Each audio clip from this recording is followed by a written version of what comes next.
I am Dr. Professor P.C. Manoria, Executive President, 4th World Congress, CKM, Mumbai, Hotel Leela, 18th and 19th April 2026. And I am at the TheRightDoctors studio. I am with Dr. Peter Schwarz, who is the President, International Diabetes Federation and a globally renowned diabetologist. Dr. Peter, we are amidst an era of new diabetes care. We have a panoply of new anti-diabetic medications, but these medications, no doubt, they improve glycemic control, they improve the quality of life, they decrease morbidity and mortality, particularly the two new innovative molecules, SGLT2 inhibitors and GLP, but they do not decrease the number of diabetic patients. The number of diabetic patients are increasing rapidly, and we have colossal figures every time the prediction is made. So what can we do to prevent diabetes, particularly with reference to the Indian context? Your statement had numerous aspects which I would like to address. One is, why is the number not decreasing? And I clearly would say we come too late. The physiology of diabetes development is a dysglycemic continuum. And before hyperglycemia starts, we have 10, 15, 20 years development of insulin resistance and so on. And then if hyperglycemia starts, sometimes it takes still 10, 15 years until diabetes is diagnosed. And this is a problem. Even with all the good treatment opportunities we have today, the number will rise in the future. And it's not because we fail with the diagnosis, it's because the risk factors for the disease, obesity, insulin resistance, physical inactivity, eating a lot of fried carbs, this increases globally a lot. And then you have asked, what can we do for prevention? And this is, at the end, means addressing this risk factor as early as possible, not waiting until someone has hyperglycemia, starting much earlier, starting at the stage of obesity. But something what is very new, what is very actually is fatty liver disease. The WHO in the last week had a consultation about fatty liver disease, which is, in my eyes, the underlying determinant for the development of diabetes. And addressing fatty liver disease, addressing physical inactivity, addressing the high consumption, especially here in the region of fried carbs, addressing these risk factors could be a way for diabetes prevention. And there are some new information and new studies also including fasting protocols into diabetes management could be also a new opportunity for diabetes prevention. So what is the magic of this fasting? What does fasting do? Can it extract fat from the liver? Can it decrease fat deposition from the pancreas? What does it do? You already gave the answer. And to make a long story short, if you stop eating, glucose is going down, insulin is going down. This initiates a glucagon release, and glucagon breaks down glycogen in the liver for 2 days, then starts a kind of autophagy, breaking down protein to make glucose out of it, but it's not muscle cells. And then also the hormone glucagon starts the beta-oxidation of fatty acids. So it's breaking down fat to make, at the end, ketone bodies out of it. And the simple answer is, where is glucagon? It's in the pancreas and in the liver. That's why these two organs, by fasting protocols with high glucagon level, are freed from fats. So the fat is broken down in the liver, in the pancreas. They are become fat-free, we could say. And this is the fastest gain of health we can generate. Why is this so important? Because we know that if we are in a stage of overnutrition, so eating 100, 200, 300 kilocalories more than we use per day, this leads to accumulation of fat in the liver, especially in the conjunction of consumption of fried carbs.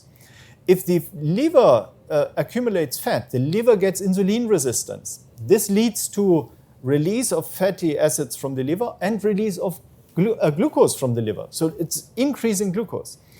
And the second organ is the pancreas. If the fatty acids come out of the liver, it starts accumulation of fat in the pancreas, and this initiates a subclinical inflammation in the pancreas. So now we have an insulin-resistant liver and an inflamed pancreas, and this is the determinant for diabetes development. By fasting, we can break this circle. And that's why I think there is a good opportunity for fasting becoming a part of diabetes therapy and diabetes prevention in the future. And as president of the International Diabetes Federation, I have initiated a group collating all this evidence. And in April next year, on the next World Diabetes Congress, we will issue a guideline on fasting and diabetes, addressing 19 different fasting styles for diabetes management. The pathophysiology of diabetes is very well understood at the present time. But what is the problem in implementing it at a mass level? I would actually say we only believe that we understand the pathophysiology of diabetes very well. There are a lot of new information. Yeah? For example, the use of glucose sensors has told us that the pathophysiology of diabetes is different than we expected. So I think we should be very open that there's new information also coming in the future. And for example, we see with all the new drugs that they are so efficient, yeah, that we have learned a lot about pathophysiology of diabetes in the last 10, 15 years. I would not say that, to the second part of your question related to diabetes prevention, that it's difficult because of pathophysiology. It's difficult because of our lifestyle. If I am allowed to give a European example, if we compare the European population today and 100 years ago, we eat about 10% more than 100 years ago. So it's a little increase of consumption of food. The quality of food today is much less than it was 100 years, but the significant change is we are only physical active to about 18% compared to 100 years ago. And this generates a big gap. So we eat much more than we use per day. And basically, this is the overnutrition. But we can criticize it. At the end, it's our lifestyle. And this is a problem with diabetes prevention, that we have to change the lifestyle. And changing lifestyle is changing a habit, is changing rituals. And this is always difficult. And this is the barrier. But fasting, again, could be an opportunity because it's a fast change of lifestyle. But also new strategies using AI and digital technology can help to motivate to change lifestyle. And these are the strategies for diabetes prevention. If we are here in the region, I would recommend, if you want to change only one thing, then I would say, don't eat fried carbs. And I see you smiling because it's part of the diet here a lot, much more than in Europe. Very tasty in the Indian context. Yeah, very tasty because it's fried carbs. But skipping this immediately increases your health. So what is the role of microbiota and how does fried carbs or artificial sweeteners or diet coke, which used to be very prevalent, affect these microbiota? And what is the impact on diabetes? So the microbiome, I would say, is one of the largest organs we have in our body. And you mentioned the artificial sweetener. There are 38 artificial sweeteners available worldwide, and 36 of them change our microbiome. So if you exceed a certain threshold of artificial sweetener per day, and 1 can of soft drink containing artificial sweetener is enough already, 1 can per day. So if you exceed the threshold, it changes the bacteria in your gut. There are 14 different bacteria invading your gut. And the bacteria are not a problem. Yeah? They help us to digest. It's not harm, it doesn't hurt. But the bacteria produce metabolites. It's basically the stool of the bacteria. In these metabolites are a glucose molecule bond to a fatty acids, very stable.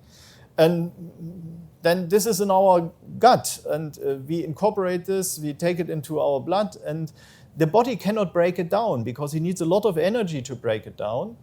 And the body stores it and stores it in the liver. So the change of microbiome by artificial sweetener at the end makes MASH or MAFLD, so fatty liver disease.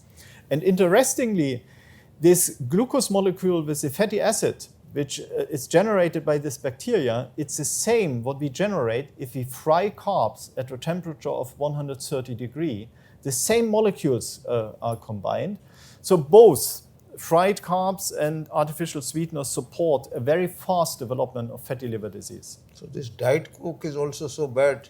Yeah, now you use the name of the product. Yeah? It's the Diet Coke is exactly the problem. But all the diet products containing artificial sweetener, Coke Zero, all these energy drinks you find, everything where the industry is written on it's glucose or it's sugar-free, but it still tastes sweet because of artificial sweetener.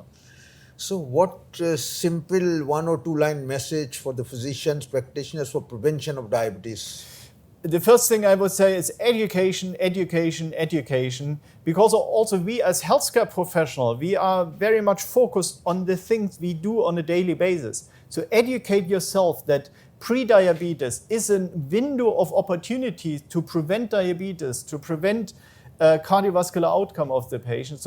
But we have to learn it. So education is one of the important steps.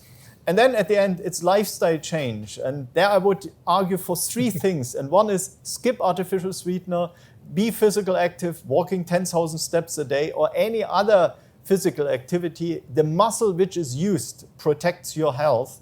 And thirdly, think about a model of fasting for your health, or fasting away the diabetes. But at the end, it's prevention, prevention, prevention, what we as healthcare professionals should incorporate in our daily work. Thank you very much for your very interesting and educative takeaways for prevention of diabetes. You are a man of prevention, prevention, and prevention. Thank you very much. It was an honor to talk to you.